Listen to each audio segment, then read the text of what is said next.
नमस्कार, लोकतंत्र देख रहे हैं आप और मैं हूं आपके साथ वक्ता दुबे। आज बात छत्तीसगढ़ में होने वाले जो चुनाव हैं उसको लेकर पहले चरण की 20 सीटों और मिजोरम की सभी 40 सीटों पर मंगलवार को वोट डाले जाएंगे और मतगणना 3 दिसंबर को होगी। छत्तीसगढ़ में शेष 70 सीटों पर 17 नवंबर को मतदान होगा।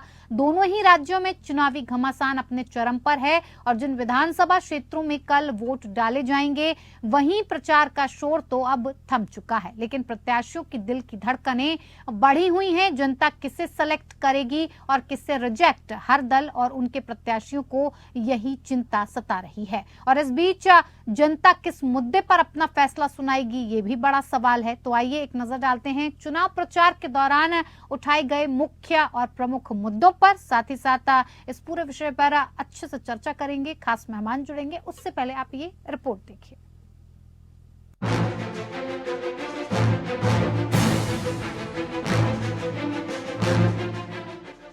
छत्तीसगढ़ में नक्सल प्रभावित बस्तर संभाग की 12 और राजनांदगांव क्षेत्र की 8 सीटों पर मंगलवार का दिन मतदान का दिन है। 20 सीटों में से 10 पर सुबह 7 बजे से दोपहर 3 बजे तक, जबकि शेष 10 सीटों पर सुबह 8 बजे से शाम 5 बजे तक मतदान होगा।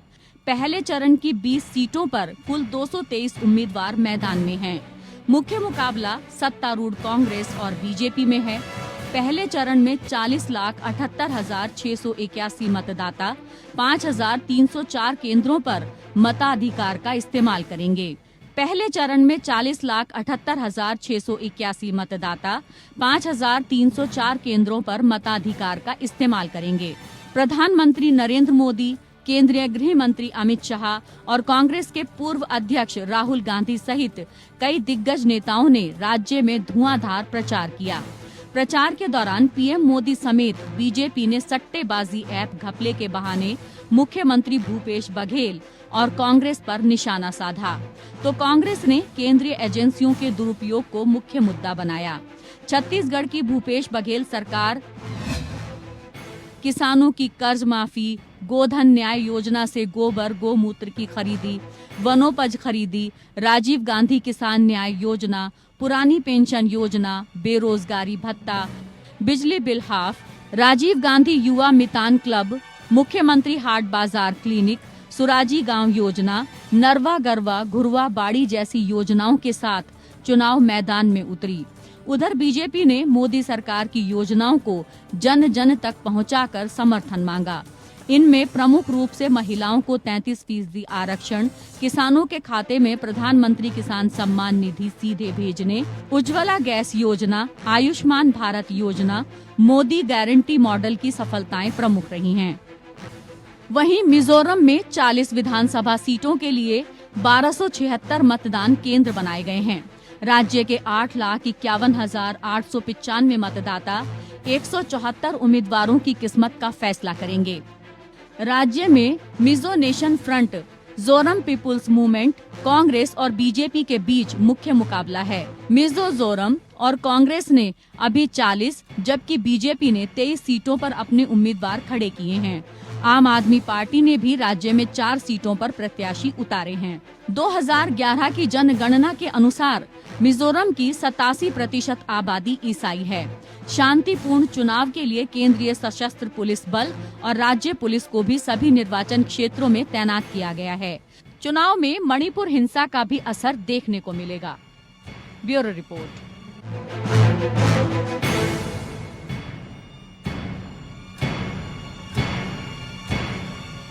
कल छत्तीसगढ़ और मिजोरम में चुनाव होने वाला है। वोटिंग को लेकर सभी आश्वस्त नजर आ रहे हैं और जिस तरह की तैयारियां पार्टियों ने की, फिलहाल चुनाव प्रचार तो थम चुका है, लेकिन इस पूरे मसले को देखते हुए कि किस तरह के मुद्दे उठाए गए, किस तरह से जनता को साधने की कोशिश की गई, वो चुनावी घमासान फिलहाल अभी भी जारी है। विधानसभा क्षेत्र में कल वोट डाले जाएंगे। प्रचार थम चुका है, लेकिन अभी भी इस बात पर सुई अटकी है कि जनता किसे सेलेक्ट करेगी, किसे रिजेक्ट करेगी। हर दल और उनके प्रत्याशियों को अभी यही चिंता सता रही है, क्या मुद्दे रहेंगे, किस हिसाब से जनता घर से बाहर निकलेगी चुनावी मुद्दों को लेकर। इसी पर बातचीत करेंगे और बातचीत के लिए हमारे साथ खास मेहमान जुड़ चुके हैं, जिनसे मैं आपका परिचय करवा देती हूँ। अनामिका सिंह प्रवक्ता बीजेपी हैं, हमारे साथ जुड़ी हैं। बहुत स्वागत है आपका अनामिका जी। रत्नाकर सिंह प्रवक्ता कांग्रेस के हैं, जो हमारे साथ जुड़े हैं। सर, आपका भी बहुत स्वागत है। साथ ही साथ राजनीतिक विश्लेषक के तौर पर हमारे साथ राजलक्ष्मी जोशी जी जुड़ी हुई हैं, आपका भी बहुत बहुत स्वागत है। शुरुआत सबसे पहले अनामिका जी आप ही के साथ कर लेते हैं। जिस तरह से मुद्दों को लेकर भारतीय जनता पार्टी छत्तीसगढ़ में और मिजोरम में सारे 5 राज्यों में उतरी, चुनाव प्रचार किया, लेकिन अगर बात कल की जाए, कल मिजोरम में पूरी सारी की सारी 40 सीटों पर मतदान होना है, छत्तीसगढ़ की पहले 20 सीटों पर मतदान हो रहा है। क्या कुछ लगता है आपने, क्या कुछ आपने जनता को दिखाया, क्या कुछ आपने अपने कामों से आश्वस्त कर पाया जनता को कि कल आपके ही हक में वोट पड़े? वक्ता जी, आदरणीय नरेंद्र मोदी जी के नेतृत्व में भारतीय जनता पार्टी और एनडीए गठबंधन की सरकार ने सबका साथ सबका विकास और सबके विश्वास के साथ काम किया है। आप आयुष्मान योजना को देख सकते हैं, आप उज्ज्वला की अगर हम बात करते हैं, हम रोजगार की भी अगर हम बात करेंगे तो स्टार्टअप आप देख सकते हैं। अब इस तरह से हमने देश की सुरक्षा पे काम किया है, आतंकवाद पे काम किया है, 370 पे हमने काम किया है, राम मंदिर पे हमने काम किया है, ट्रिपल तलाक पे काम किया है। तो भारत की जनता, किसी भी प्रदेश की जनता हो, भारतीय जनता पार्टी और एनडीए गठबंधन में यकीन करती है, विश्वास करती है, और जो आने वाले परिणाम होंगे दिसंबर के प्रथम सप्ताह में, वो निस्संदेह भारतीय जनता पार्टी के हक में जाएंगे और हम वहाँ सरकार बनाएंगे। बिल्कुल। रत्नाकर जी, क्या लगता है आपको, जिस तरह से आपकी तो पहले से ही छत्तीसगढ़ में सरकार है, लेकिन जिस तरह से अभी फिलहाल चुनावी रैलियां जब हुई, क्या क्या आरोप लगाए गए, आपको लगता है कि ये सारी बातें कहीं ना कहीं जनता को एक गलत मैसेज देकर जा सकती हैं? जो कल होने वाला है, उन चुनावी मुद्दों को ध्यान में रखकर, उस मुद्दे को ध्यान में रखकर क्या जनता वोट करेगी? आपको लगता है आश्वस्त हैं आप अपनी जीत को लेकर? देखिए वक्ता जी, जिस तरह से भूपेश बघेल सरकार ने छत्तीसगढ़ में अपना काम किया है, जनता के लिए काम किया है, जनता उनको आशीर्वाद इस बार भी देने जा रही है और जनता का पूर्णतः समर्थन मिल रहा है। और छत्तीसगढ़ की जनता बहुत समझदार जनता है, बहुत भोली जनता है, वो जानती है, सब कुछ देख रही है कि किस तरह से भारतीय जनता पार्टी केंद्रीय एजेंसियों का दुरुपयोग करके और तमाम लोगों के ऊपर जो विपक्षी नेता उनकी आवाज को दबाने का काम ये लोग करते आ रहे हैं। अभी आपने देखा कि किस तरह से पूरे षड्यंत्र के तहत एक ऐप के जरिए भूपेश बघेल के ऊपर जो है पैसा लेने का आरोप लगाया गया, जो बिल्कुल ही निराधार है, उसका कहीं भी कोई प्रमाण नहीं है। और ये आरोप तो लगाते रहते हैं, आरोप तो इन्होंने भोज घोटाले पे राजीव गांधी पे भी लगाया था, लेकिन कोई प्रमाण नहीं दे पाए, और ठीक चुनाव के पहले ही आरोप लगाया था। उसी प्रकार ये भूपेश बघेल के ऊपर भी ठीक चुनाव के पहले आरोप ये लगा रहे हैं कि उन्होंने घोटाला किया। अरे भाई, 508 करोड़ अगर भूपेश बघेल को दिए गए हैं तो वो कहाँ है पैसे? आप पकड़िए ना उनको। 5 करोड़ आप होटल में एक आदमी के बयान के आधार पे आप पूरी सरकार को कटघरे में खड़ा कर रहे हैं। कहीं न कहीं छत्तीसगढ़ की जनता ये देख रही है कि आप एन प्रकार जो है सरकार को बदनाम करने की कोशिश कर रहे हैं, वो भी दबाव बनाकर, जो पकड़ाया गया व्यक्ति उसके ऊपर दबाव बनाकर आप ये चीज कर रहे हैं। तो भारतीय जनता पार्टी का ये फितरत है कि ये बदनाम करके और जनता का परसेप्शन क्रिएट करना चाहते हैं, लेकिन लोग समझ गए हैं। सर, वो बात ठीक है आपकी, लेकिन क्या लगता है आपको रत्नाकर जी कि जिस टाइमिंग के हिसाब से ये मुद्दा छत्तीसगढ़ में उठाया गया है, क्या उस जनता के मन में इस मुद्दे को लेकर कहीं कोई भ्रम पैदा नहीं हो सकता है? कहीं कोई ऐसी बात नहीं आ सकती है कि आपके वोट बैंक को लेकर वो छिटक जाए? आपको नहीं लगता ऐसा? वक्ता जी, उनकी टाइमिंग जो है ऐसे ही होती है जी, और ये देश की जनता जानती है। जब जहाँ चुनाव हो रहा है, वहाँ पे ईडी जो है वो टिड्डी की तरफ पहुंच रहा है, टिड्डी दल की तरफ पहुंच रहे हैं, चाहे राजस्थान हो, चाहे मध्य प्रदेश हो, चाहे छत्तीसगढ़ हो। तो ये आज की जनता समझ रही है। आपने बिहार में भी देखा, अनामिका जी खुद उसके गवाह भी रहेंगी और वो स्वीकार भी करेंगे किस तरह से फ्लोर टेस्ट हो रहा था जिस दिन बिहार में। उस दिन इनके तमाम विपक्ष के नेताओं के ऊपर जो है छापेमारी चल रही थी। तो ये क्या दर्शाता है? यही दर्शाता है ना कि हार का जब इनको साफ चेहरा, तमाम सर्वेज आ रहे हैं और तमाम सर्वेस में ये दिख रहा है कि भारतीय जनता पार्टी 5 राज्यों में हार रही है। 2018 में भी 5 राज्यों में हारी, इस बार भी जब नहीं सर, देखिए ये आपका डबल स्टैंडर्ड नजर आता है। जिन सर्वे में भारतीय जनता पार्टी जीतती नजर आती है तो आप कहते हैं कि नहीं नहीं ये आंकड़े बदल सकते हैं, अभी तो चुनावी रिजल्ट आना बाकी है सर, और जहां पे आप जीत रहे होते हैं सर्वे में तो आप कह देते हैं कि नहीं नहीं हम जीत रहे हैं 5 राज्यों में। ऐसे कैसे सर, डबल स्टैंडर्ड कैसे? अच्छा आप बता दीजिए हाँ। वक्ता जी।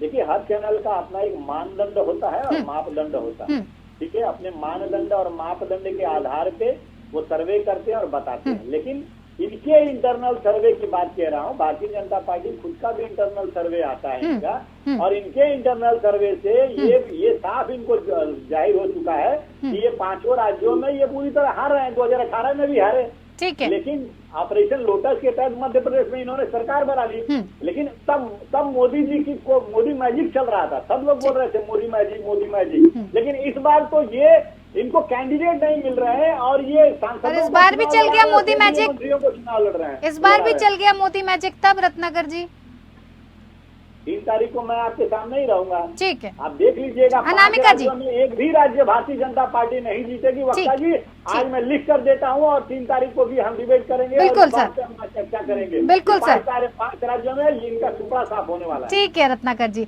अनामिका जी, सट्टे पर सत्ता चाहने की बीजेपी की जो चाह है वो दिखाई दे रही है साफ तौर पर, लगता है? देखिए वक्ता जी सबसे पहले तो जो इन्होंने कहा कि हमने क्या शब्द उसको इन्होंने लोटस और क्या एजेंडा और क्या क्या बना के रखा हुआ है हमारा, कि भारतीय सिर्फ नेताओं के मन में नहीं, हर व्यक्ति के मन में अब राष्ट्रवाद के लिए एक भाव जाग गया है, और राष्ट्रवाद का अर्थ है भारतीय जनता पार्टी के साथ खड़े रहना चाहते हैं। ये इनके लिए सोचनीय विषय है कि इतनी बड़ी मात्रा में इनके विधायक अगर भारतीय जनता पार्टी के साथ आते हैं तो इन्होंने उनके साथ किस तरह का व्यवहार किया और इनका चिंतन इनकी पार्टी की। लेकिन जिस मोदी मैजिक को लेकर आप चल रही हैं वो चलेगा ही नहीं। आपने तो अभी तक चेहरा भी नहीं बताया जनता को। इस बार भी क्या आपको लगता है कि जितना पहले मोदी मैजिक चला उतना ही मोदी मैजिक इस बार भी चल जाएगा? वक्ता जी मैं एक चीज कहना चाहती हूँ कि मोदी मैजिक एक व्यक्ति नहीं है, वो नरेंद्र दामोदर मोदी नहीं है, वो एक विचारधारा है, वो एक कर्म है, वो एक कृत्य है, वो एक ऐसे संवेदनशील आत्मा है कि जो दूर गांव में चूल्हा जलाती हुई महिलाओं के लिए संवेदनशील होता है, उज्ज्वला की गैस के विषय में सोचता है। वो व्यक्ति है जो जिन्हें पता है कि बीमारी के समय में जमीन जायदाद और गहने बेच के भी बीमारी का इलाज नहीं करा पाते और लोग दम तोड़ देते हैं। उनके लिए विश्व की सबसे बड़ी अनामिका जी ये सवाल बताइए, सट्टे पर सत्ता लेने की कोशिश है बीजेपी की इस बार, इसीलिए इसे मुद्दा बनाया गया महादेव ऐप को लेकर, लग रहा है? देखिए हम कभी भी किसी चीज को वक्ता जी मुद्दा नहीं बनाते, जो होता है तथ्य और तथ्य पर बात करते हैं। और वो जो ऐप है उसमें निस्संदेह एक इतना बड़ा घपलेबाजी है, उसमें वो एक बड़ा घोटाला निकलेगा। अभी मैं सुन रही थी रत्नाकर जी को जब वो कह रहे थे कि हम सरकारी एजेंसियों का दुरुपयोग, मुझे नहीं लगता कि इंदिरा गांधी जी से ज्यादा किसी ने दुरुपयोग किया होगा या कांग्रेस से ज्यादा किसी ने भी दुरुपयोग किया होगा। और कोई भी एजेंसी जो होती है वो स्वतंत्र होती है, वो काम करती रहती है, उसकी सतत प्रक्रिया होती है, उसका चुनाव से कोई लेना देना नहीं होता है। और जिस तरह से ये गठबंधन बना के सारे लोग खड़े हुए हैं, उसमें भी अगर आपस में कुछ होता है तो ये कहते हैं भारतीय जनता पार्टी ने किया है। तो अगर इनके नेता कोई गलती करते हैं और एजेंसी उस पर काम करती है तो ये भारतीय जनता पार्टी नहीं करती है। और हम बिल्कुल सत्ते पे सत्ता लेने की कोशिश नहीं कर रहे हैं, अपने काम पर सत्ता लेने के लिए, जनसेवक बनने के लिए। राजलक्ष्मी जी, जिस तरह से फिलहाल अब छत्तीसगढ़ में चुनाव प्रचार थम चुका है, बात मिजोरम की भी करेंगे लेकिन फिलहाल छत्तीसगढ़ की चर्चा है, तो छत्तीसगढ़ में जिस तरह से अभी पहले चरण में 20 सीटों पर चुनाव होने जा रहा है, जनता अपने मुद्दों को लेकर बाहर निकलेगी, लेकिन जिस तरह से मुद्दे भारतीय जनता पार्टी की तरफ से और कांग्रेस की तरफ से उठाए गए हैं, क्या लगता है आपको इसका प्रभाव पड़ सकता है? मुद्दा बनाने की कोशिश रही हो, सट्टे पे सत्ता पाने की कोशिश रही हो, या फिर जातिगत जनगणना के नाम पर सत्ता पाने की कोशिश रही हो, ये कल रंग लाएगी? जी बिल्कुल। और सबसे पहले मैं अनुरोध करूंगी जो भी आपके दर्शक हैं उनसे कि कल जरूर जाके मतदान करिएगा, क्योंकि ये ये उनका केवल अधिकार ही नहीं, उनका कर्तव्य भी, तो वो सबसे पहले वो करें। और रही बात अभी ये जो दोनों तरफ से जो मैनिफेस्टो है या जो भी वादे हैं, जो गारंटीज हैं, तो वो सब ऐसा है कि देखिए ये जो एक एक्यूजेशन लगा रही है कांग्रेस कि अभी भाजपा ने एन मौके पे इलेक्शन के जस्ट पहले ये महादेव ऐप की जो है वो प्रक्रिया ये की है। तो ऐसा नहीं है, बहुत पहले से ये सब जो है ये न्यूज में आ रहा था, अभी बहुत दिनों से आ रहा था। और उतना ही नहीं, अगस्त में अगर आपको याद होगा, आपके चैनल में भी ये शायद ये न्यूज चलाया होगा कि तभी भी ईडी ने करीब 10 जगह पे छापा मारा था छत्तीसगढ़ में, और तभी सीएम के जो एडवाइजर हैं और उनके जो ओएसडी हैं उन पर भी जब छापे मारे थे, उन पर भी जब एक्यूजेशन लगी थी, ये सब प्रक्रिया बहुत टाइम से शुरू है। मतलब ऐसा नहीं है कि आज अचानक ये कुछ हुआ है। तो और देखिए, जब सत्ता में थे कांग्रेस, तभी भी लालू यादव जैसे लोगों पे उन्होंने भी आरोप वगैरह लगाए थे ऐसे, मतलब, और वही लालू यादव और उनके पार्टी और उनके सहयोगियों पर भाजपा भी आज आरोप लगा रही है। तो ऐसा नहीं है कि आज अचानक कुछ नए नाम आए हैं। अरविंद केजरीवाल पे कांग्रेस दिल्ली में भी आरोप लगाती है कि उन पर करप्शन के, तो और भाजपा भी लगाती है। तो उसमें ऐसा नहीं है कि आज अचानक भाजपा ने कोई नया कुछ गेम खेला है। तो ये सारे जो आज कह रहे हैं कि आज अचानक इन्होंने इलेक्शन का मुद्दा लेके अचानक से ईडी का उपयोग किया, सरकारी तंत्रों का उपयोग किया, ऐसा नहीं है। ये जो करप्शन के जो चार्जेस हैं, ये सभी जो अगर उनके ऊपर जो लगाए हैं वो अगर चार्जेस सही नहीं है तो उनको सिद्ध करें। तो ये एक मौका है, ऐसा तो नहीं है ना कि उनको जेल में डाल दिया है, तो उनके पास मौका है तो वो सिद्ध करें। लेकिन उनके ऊपर ये जो चार्जेस है उनका असर तो पड़ेगा ही पड़ेगा। और ये जो आपने जो इससे पहले इंट्रोडक्शन में भी बोला था, वो गोधन, गोमूत्र, इन सारे हिस्सों पर भी उनपे दो तरह से एक्चुअली एक्यूजेशन है छत्तीसगढ़ सरकार पे, कि एक तो उसमें करप्शन के चार्जेस हैं, ऊपर से ये है कि वो सॉफ्ट हिंदुत्व का कार्ड खेल रहे हैं। क्योंकि यही कांग्रेस आज देखिए, आज सुप्रिया श्री ने प्रश्न पूछ रही है कि ये जो पूजा सामग्री है इन पर आप जीएसटी क्यों नहीं लगाते, रुद्राक्ष पे क्यों नहीं, गोमूत्र पे क्यों नहीं, और तुलसी माला पे जीएसटी क्यों नहीं।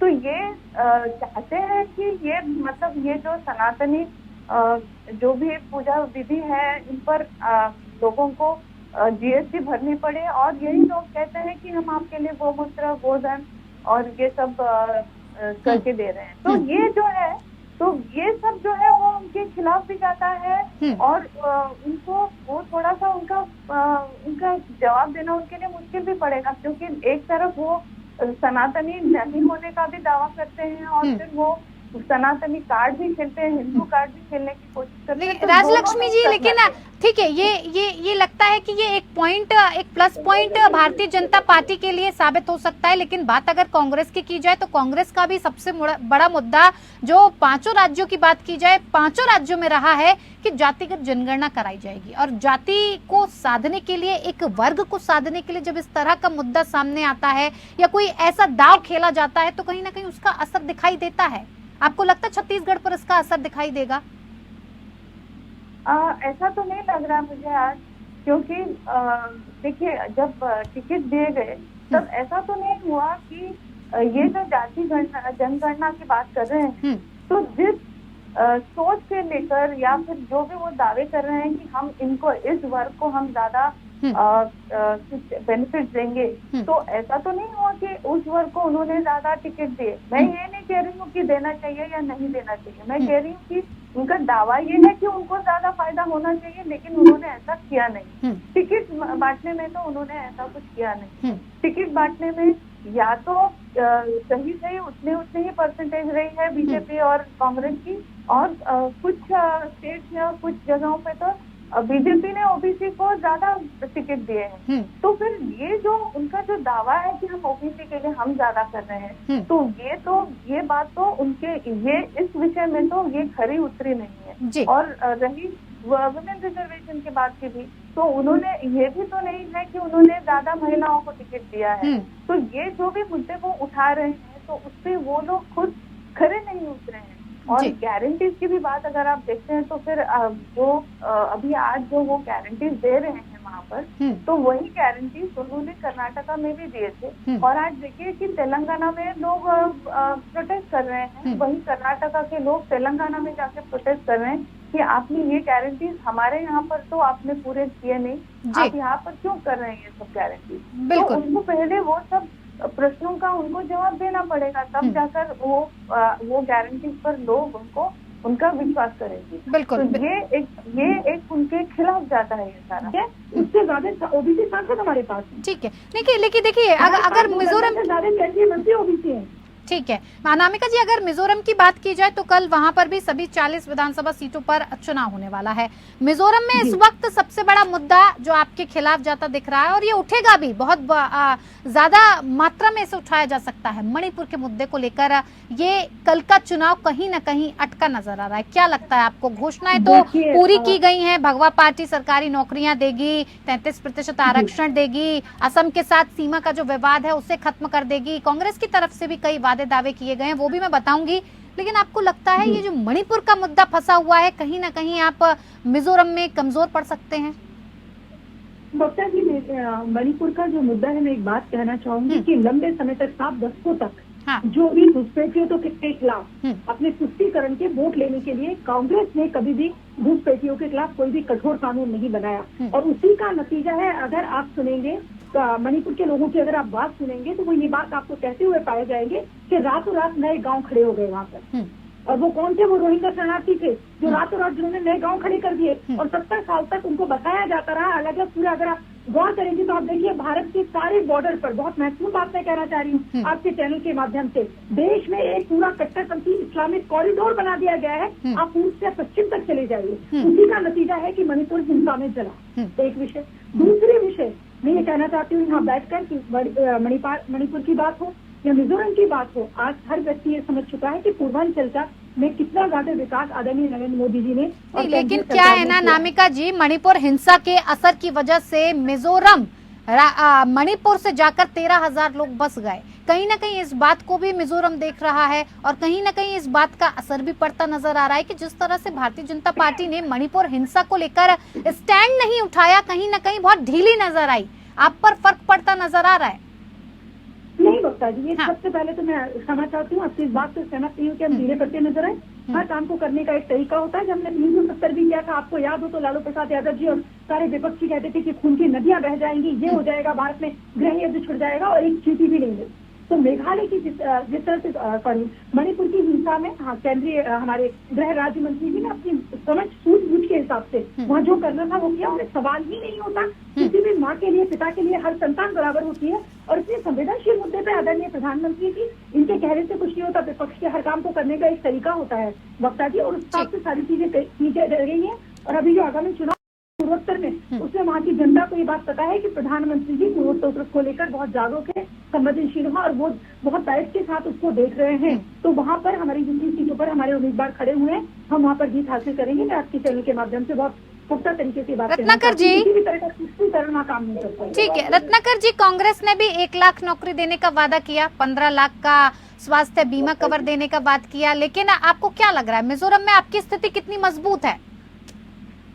मैं आपके इस प्रश्न का जवाब दूंगा, लेकिन मैं अनामिका जी ने जो कहा है उसको सर, आप आपसी रंजिशों में ना वो जवाब देना ज्यादा जरूरी समझते हैं डिबेट पर बात करने से ज्यादा। सभी का मैं देख रही हूँ कि पहले आप उसका जवाब दे दें, उसके बाद मैं आपके सवाल का जवाब दूंगा। क्यों रत्नाकर जी? जवाब देना जरूरी है, देश की जनता को पता चलना चाहिए कि ये चैनल पर बैठ के कितना झूठ बोल रहे हैं। ठीक है, बताइए जल्दी फटाफट से। हाँ जी,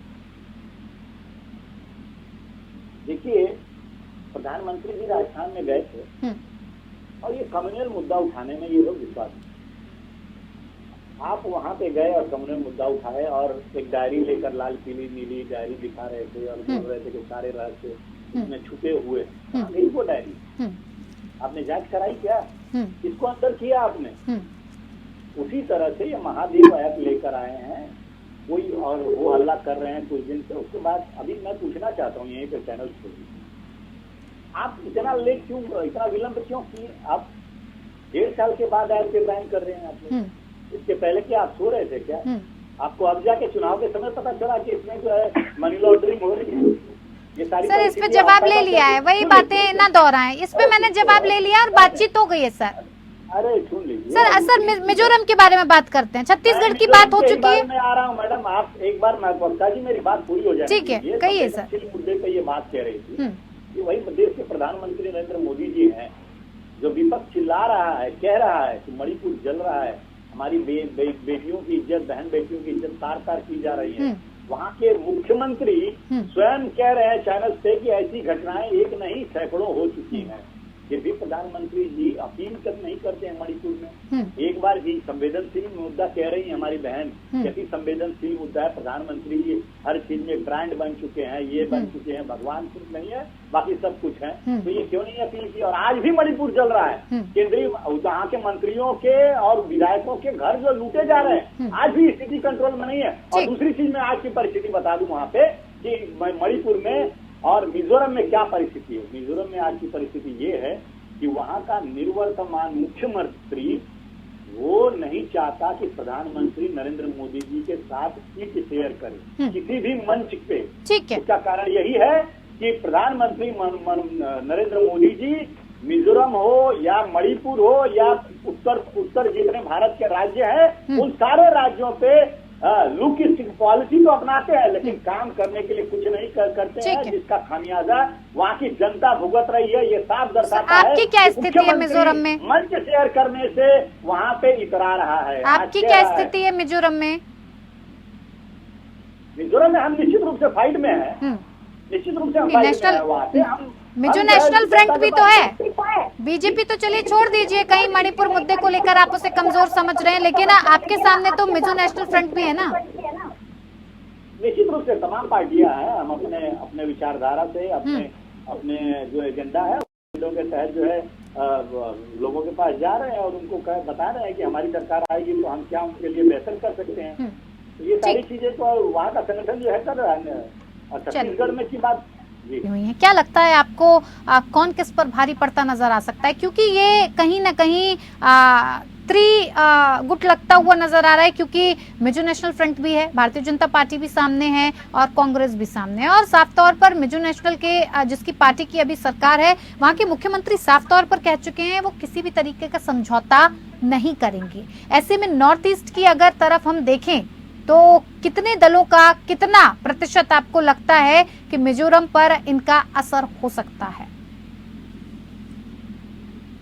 जी, मुझे तो लगता है कि यहाँ पर मिजोरम में मिजो नेशनल फ्रंट जो है वो थोड़ा सा मुझे स्ट्रॉन्ग नजर आ रहा है, क्योंकि वहाँ पर जो है वो बेसिक इशू उनका ये जो मिजो फैक्टर जो है उनका बहुत स्ट्रॉन्ग है। तो वहाँ के लोग जो है वो इस फैक्टर को लेकर वो बहुत ही सेंसिटिव है। तो वहाँ पूरे नॉर्थ ईस्ट में उनका थोड़ा सा अलग ही एक सेंसिटिविटी उनका जो है वो थोड़ा सा अलग है। तो उनके जो इश्यूज हैं वो ये जो उनको इतने वर्षों तक उनको जो लग रहा था कि उनको थोड़ा सा जैसे उनका बहिष्कार किया गया है, वो मेनलैंड से जुड़े हुए नहीं है, तो वो जो उनका फैक्टर है, तो इसलिए वो सारे जो हैं वो उनके स्टेट के साथ या जो उनका जो मिजो आइडेंटिटी है उनके साथ वो बहुत स्ट्रॉन्ग है। तो ये मिजो नेशनल फ्रंट उस आइडेंटिटी को उसको एड्रेस ज्यादा करता है और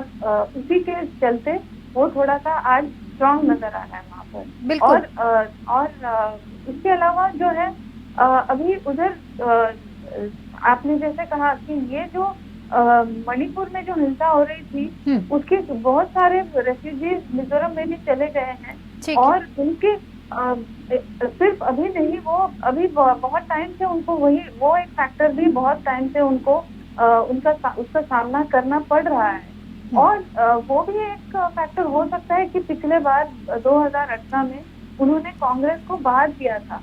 और देखिए कांग्रेस के लिए ये एक जैसे आप बोल सकते हैं कि नॉर्थ ईस्ट में अभी इस बार उनके लिए डू और डाई का सिचुएशन हो जाएगा कि अगर इस बार वो यहाँ पर नहीं आ पाए वापस या उनको कुछ चीज और भी कम हो गए तो फिर वो जैसे उनका पूरा उधर से पूरा एक्सटिंक्ट हो जाएंगे, ऐसे मतलब ऐसी स्थिति है वहाँ पर उनकी, क्योंकि वो सत्ता में थे वहाँ पर पूरे नॉर्थ ईस्ट में कांग्रेस का जो वर्चस्व था वो खो चुके हैं। तो उनके लिए वो बहुत ही चैलेंजिंग है और उनके लिए थोड़ा सा और भी चैलेंजिंग लग रहा है अभी, क्योंकि ये जो पार्टीज हैं और नए पार्टीज भी आ रहे हैं तो वो सारे जो है वो उस जो आइडेंटिटी को है उसको भी एड्रेस करते हैं और लोगों को वो नाराजगी है कि कांग्रेस ने इतने वर्षों तक उनको अलग क्यों रखा, उन्होंने इतना प्रयास नहीं किया। आज जो राहुल गांधी जाकर कहते हैं कि मेरे पिताजी यहाँ पर आके उन्होंने कनेक्ट किया था, तो राहुल गांधी जी वो या कोई भी और कांग्रेस नेता हो, उन्होंने इतना कोई भी प्रयास किया ही नहीं। आप देखेंगे कि भारत जोड़ो यात्रा भी उन्होंने नॉर्थ ईस्ट में किया ही नहीं। तो वो एक कनेक्ट हो चुकी है कांग्रेस नॉर्थ ईस्ट के साथ में, तो उनके लिए तो ये एक डू और डाई का सिचुएशन है। बात अगर बात भारतीय जनता पार्टी की करें तो क्या लगता है आपको, मणिपुर का मुद्दा सबसे ज्यादा मिजोरम में इस बार चुनावों में देखा जाए तो हावी रहने वाला है, कहीं ना कहीं कमजोर पड़ सकती है भारतीय जनता पार्टी इस मुद्दे को लेकर? ये बड़ा ही स्ट्रॉन्ग एक सेंसिटिव इशू हो सकता है इधर के वोटर्स के लिए। लेकिन पिछले बार भी जैसे आपने देखा था कि भारतीय जनता पार्टी की मिजो नेशनल फ्रंट के साथ कोई प्री पोल अलायंस तो थी नहीं जी, लेकिन बाद में उन्होंने पोस्ट पोल अलायंस किया था। तो इस बार भी हो सकता है कि अभी आज की स्थिति में हो सकता है कि मिजो नेशनल फ्रंट थोड़ा सा एक आज हेजिटेंट होगा कि हम अलायंस में जाए कि नहीं जाए, लेकिन मुझे लगता है कि आगे चलकर वो भी अलायंस में जा सकते हैं। तो वो चांसेस ज्यादा लगते हैं। आज उनकी ये स्थिति नहीं है कि वो अपने आप में जाकर कोई भी एक रूलिंग पार्टी बन सके, लेकिन वो अलायंस में जाकर बन सकेंगे। तो मिजो नेशनल फ्रंट के साथ आज भी कांग्रेस ने भी साफ एक स्टेटमेंट दिया हुआ है कि मिजो नेशनल फ्रंट और भाजपा साथ साथ ही हैं।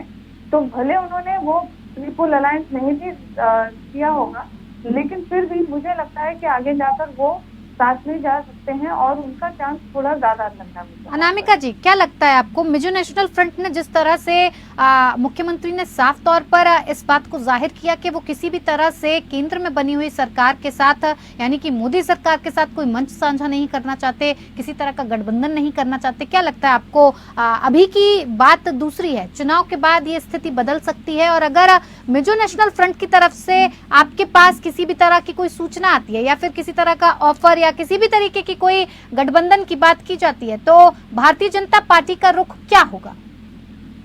देखिए वक्ता जी, भारतीय जनता पार्टी वैसे सारे घटकों के साथ जो देश की उन्नति चाहते हैं, जो राष्ट्रवाद की बात करते हैं, देश की सुरक्षा पे बात करना चाहते हैं, आतंकवाद को खत्म करके या नक्सलवाद को खत्म करके छत्तीसगढ़ की भी बात से या हम पूर्वोत्तर की बात करें, वैसा कोई भी काम जब कोई करना चाहता है उस विचारधारा से जुड़ के हमारे साथ आना चाहेगा तो हम हर उस व्यक्ति के साथ खड़े, क्योंकि हम किसी भी व्यक्ति के लिए व्यक्तिगत तौर पर किसी तरह की डर की भावना नहीं रखते हैं। हमारे लिए देश सर्वोपरि है और हालात के हिसाब से, जैसे कि राजलक्ष्मी जी भी कह रही थी, हालात के हिसाब से बहुत सारी चीजें बदलती रहती है, उस तरह से जो होगा उस तरह का निर्णय देश हित में लिया जाएगा। बिल्कुल। रत्नाकर जी, आपको क्या कुछ लगता है, अगर इस क्योंकि मिजो नेशनल फ्रंट पार्टी स्थानीय मुद्दों को लेकर वहां के लोगों के लिए काफी सेंसिटिव रहती है, काफी कुछ सोचती है, इसलिए शायद मिजो के जो लोग हैं उनको ऐसा लगता है मिजोरम के लोगों के बाहर की पार्टी पर वो उतना भरोसा नहीं कर सकती। लेकिन अगर आपकी स्थिति वहां मजबूत होती है और आप किसी तरह से वहां अपनी जीत सुनिश्चित करते हैं, तो क्या आप मिजो नेशनल फ्रंट के साथ किसी भी तरीके का गठबंधन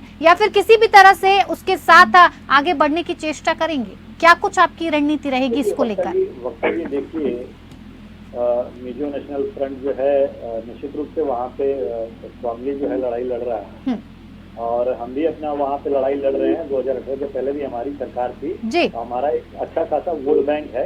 निश्चित रूप से पिछली बार जो है हमने जो वोट को कन्वर्ट नहीं कर पाए, इस बार हम अधिक से अधिक मात्रा में वोट को कन्वर्ट करेंगे, क्योंकि आपने देखा कि राहुल गांधी भी मणिपुर जैसे राज्यों में उनका विजिट भी हुआ है और काफी लोगों ने उनका सम्मान भी किया है। और उस घड़ी में जब मणिपुर जल रहा था, जबकि प्रधानमंत्री जी का दौरा होना चाहिए था, लेकिन प्रधानमंत्री जी का दौरा तो छोड़िए, एक शब्द भी प्रधानमंत्री जी नहीं बोले मणिपुर के ऊपर और अविश्वास प्रस्ताव के माध्यम से सदन में उनको लाना पड़ा। फिर भी सदन में वो महज 1-2 मिनट बोले, मणिपुर पे शांत रहे। वो इजराइल, फिलिस्तीन, यूक्रेन और अमेरिका पे सब बात करेंगे, लेकिन अपने राज्य के ऊपर बात नहीं करेंगे। और दूसरी चीज मैं ये कहना चाहूंगा कि हमारी बहन जो कह रही थी राजलक्ष्मी जी, भारत जोड़ो यात्रा में भी मतलब उत्तर के राज्यों में हम यात्रा नहीं किए, तो मैं आपको एक जानकारी दे देता हूँ कि भारत जोड़ो यात्रा ये खत्म नहीं हुई है। भारत जोड़ो यात्रा अभी एक फेज हुआ है, दूसरा फेज, तीसरा फेज, चौथा फेज भी हुआ। और यही मणिपुर जब जल रहा था तो राहुल गांधी वहाँ पे गए, लोगों से मिले, अपना दुख दर्द बांटे और ये आश्वासन दिलाए कि आपके लिए हम सड़क हो या संसद हो, कहीं पे भी हम आपके लिए खड़े रहेंगे, आपकी लड़ाई हम लड़ेंगे। भले प्रधानमंत्री जी 10 विपक्षी पार्टियों का, मणिपुर से 10 विपक्षी पार्टियों का सत्ता, आप अपने आप को मजबूत स्थिति में देख रहे हैं रत्नाकर जी वहाँ पर? कांग्रेस पार्टी अपने आप बिल्कुल मजबूत लड़ाई लड़ेंगे हम, बिल्कुल मजबूत लड़ाई लड़ेंगे हम। ठीक है। और हम जो है वहाँ पे निश्चित रूप से हमें जनता का समर्थन और सहयोग मिलेगा। ठीक है, वक्त की कमी है अनामिका जी, 10 सेकंड में आप अपनी बात कीजिए, राजलक्ष्मी जी का भी रुख करूंगी मैं। जी वत्ता जी, मैं ये बात कहना चाहती हूँ, कितनी दुखद बात है कि क्यों ये चाहते कि कोई बात भड़काऊ हो जो मणिपुर ऑलरेडी इतना जल रहा था। तो क्या आवश्यकता है इस बात की कि प्रधानमंत्री जी उस पर कुछ कहें, महसूस करने के, क्रियान्वयन करने के अलावा, और उसको पकड़ के ये लोग मुद्दा बनाएं। रत्नाकर जी, मैंने आपको वक्त दिया, ज्यादा महत्वपूर्ण है, देश जलने से ज्यादा महत्वपूर्ण है, देश को बचाने से ज्यादा महत्वपूर्ण है उसे जलाना, वक्तव्य पकड़ना। हो रहा है ये इनकी देन है। ठीक है राजलक्ष्मी जी, ठीक है राजलक्ष्मी जी। जी मेरा यही एक पॉइंट था पहले भी कि इतने वर्षों तक नॉर्थ ईस्ट को जैसे अलग ही करके रख दिया था, उसके साथ ना इंफ्रास्ट्रक्चर के जरिए ना कोई भी और विषय के जरिए उनको एक इंक्लूजन का जो एक फीलिंग होना चाहिए था वो था नहीं। और यही उनके अभी आप देखेंगे तो उधर असम में हो या नागालैंड में हो या मिजोरम में हो, मणिपुर में हो, वो सभी इस विषय को लेकर बहुत ही सेंसिटिव हैं। आप देखेंगे कि वो उस विषय को बहुत ही ज्यादा महत्व देते हैं कि हमको भारतीय समझना चाहिए। और उनमें से बहुत लोग आज अगर आप वहाँ पर जाते हैं तो वो कहते हैं आप इंडियन हो, हम मणिपुरी हैं, आप इंडियन हो, हम नागा हैं। तो उस प्रकार का उनको जो एक अलग ही लग रहा था, एक मतलब उनको ऐसा लग रहा था कि हमको भारतीय होने का एक महसूस ही नहीं हुआ जी। क्योंकि आपके यहाँ के प्रधानमंत्री वहाँ पर अगर जाते हैं, आपके अगर वरिष्ठ मंत्री जाते हैं, अभी आज आप देखिए कि स्थिति ऐसा है कि हर 15 दिन में कोई ना कोई वरिष्ठ मंत्री, यूनियन मिनिस्टर वहाँ पर जाकर देखते हैं कि क्या हो रहा है। अगर ये जो भी डेवलपमेंट अनाउंस किया हुआ है ये हो रहा है कि ये होना चाहिए था, इतने वर्षों से होना चाहिए था, ये इलेक्शन की बात नहीं है। ये पूरी स्थिति आती ही नहीं, उत्पन्न ही नहीं होती अगर इतने वर्षों से उनको कनेक्टेड रखा होता। अगर ये सारे जो इलीगल इमिग्रेंट्स है, ये सारे जो विषयों को अगर पहले ही आप संबोधित कर देते तो ये यहाँ तक आकर पहुँचता ही नहीं। ये तो अब 3 दिसंबर को देखना होगा कि जनता ने क्या कुछ किया है, जनता ने क्या कुछ समझा है और जनता अब आगे क्या चाहती है। फिलहाल आप सभी का बहुत बहुत धन्यवाद हमारे साथ इस खास पेशकश में जुड़ने के लिए। लोकतंत्र में इतना ही, नमस्कार।